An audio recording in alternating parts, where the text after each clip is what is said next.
त्याचं काम बाबासाहेबांनी केलं। एका या हिंदुस्थानातील एका मुलाला त्याच्या जातीवरून शाळेमध्ये प्रवेश न देणारी आमचा हिंदुस्थान आणि त्याच मुलानं या देशाचं संविधान द्या, हा साधा योगायोग नाही बरं का, मोठी घटना आहे। आणि ती घटना ज्यांनी लिहिली ते वंदनीय म्हणू शकतो। भारतरत्न परमपूज्य डॉक्टर बाबासाहेब आंबेडकरांना पहिल्यांदा मनापासून भावांजली अर्पण करतो।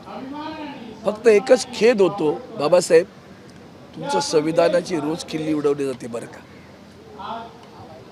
ती खिल्ली पहिल्यांदा ज्युडिशरी उडवते, मी अधिकारी वाणीने बोलतो आणि भान ठेवून बोलतोय की रोज त्याची किल्ली रोज ती इलेक्शन कमिशन आणि ज्युडिशरी या दोघं उडवत आहेत। आम्ही स्वतः भोगतोय बरं का। ते तुमच्या संविधानामध्ये शेड्यूल 10 आहे, आम्हाला 4.5 वर्षात ज्युडिशरीने न्याय नाही दिला अजून, कळलं का।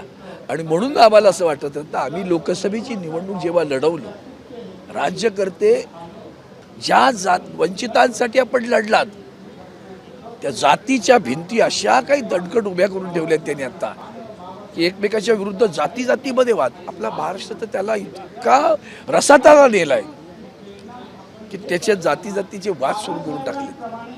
तुम्ही महिलांना अधिकार दिलेत, आम्ही आता महिला आरक्षण बिल आणतोय बरं, पण त्या महिलांवर रोज हल्ले होतात, आमच्याकडे अत्याचार होत आहेत। हा सुद्धा संविधानाचा अपमान समजतो, आम्हाला न्याय देता येत नाही। आणि म्हणून जे भोंदू बाबांच्या पाठी लागून रेडे कापून सत्तेवर येतात अशी माणसं इकडे आहेत पडलेली। वंदनीय शिवसेना प्रमुखांचा मला मोठा अभिमान एका गोष्टीसाठी वाटतो की त्यांनी एकदा सांगितलं होतं, खरंच तुम्हाला निधर्मी राष्ट्र करायचं का, धर्म आपापले देवळात मस्जिदमध्ये चर्चमध्ये ठेवा, रस्त्यावर नाही। आणि पुढं त्यांनी एक छान वाक्य म्हटलं होतं, ते मला बाबासाहेबांना खऱ्या अर्थानं अभिवादन आहे असं मला वाटतं। ते माझ्यासारखे नाही, तो वंदनीय हिंदू हृदय सम्राट शिवसेना प्रमुख श्रीमान बाळासाहेब ठाकरेंनी दिले। ते असं म्हणाले होते की तुम्ही कोर्टात जाता आणि तुमचा धर्म विचारून तुमच्यासमोर पुस्तक ठेवलं जातं, ग्रंथ ठेवले जातात, तुम्ही हिंदू आहात मग भगवद्गीतेची शपथ घेऊन मी खरं बोलेन खोटं बोलणार नाही सांगता, तुम्ही मुस्लिम आहात तुम्ही कुराणावर हात ठेवून शपथ घेता आणि सांगता मी खरं बोलेन खोटं बोलणार नाही, तुम्ही ख्रिश्चन आहात तर तुम्ही बायबलवर हात ठेवून सांगता मी खरं बोलेन खोटं बोलणार नाही। साहेबांनी सांगितलं तर वंदनीय शिवसेना प्रमुखांनी हे सर्व धर्मग्रंथ बाजूला ठेवा आणि देशाचा एक मोठा धर्मग्रंथ उभा आहे, त्याचं नाव आहे संविधान। बाबासाहेब वंदनीय आदरणीय बाबासाहेबांनी लिहिलेली संविधानाची प्रत समोर ठेवा, त्याच्यावर हात ठेवायला सांगा, या देशाची संविधानाची शपथ घेतो, खरं बोलेन खोटं बोलणार नाही। ही शपथ पहिल्यांदा ज्युडिशरीला घ्यायला सांगा असं मला वाटतं, इलेक्शन कमिशनला घ्यायला सांगा।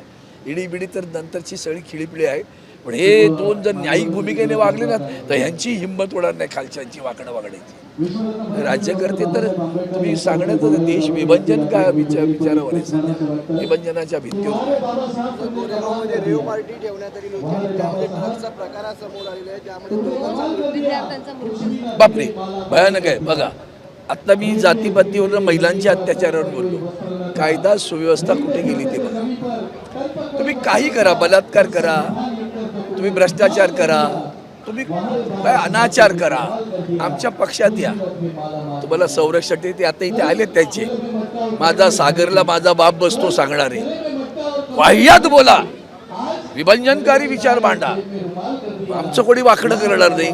त्यांनाही असंच वाटलं असेल आमचं कोणी वाकडं करतील, आशीर्वाद कोणाचे होते पाहून घ्या।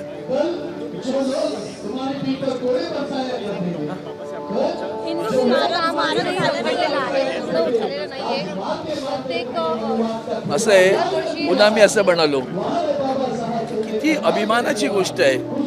एक तर म्हणजे खरं तर थोडंसं संकुचित बोलतो मी, हरकत नाही असं समजा पाहिजे असल्यास, पण देशाचं संविधान लिहिणारा माणूस आपला मराठी माणूस आहे।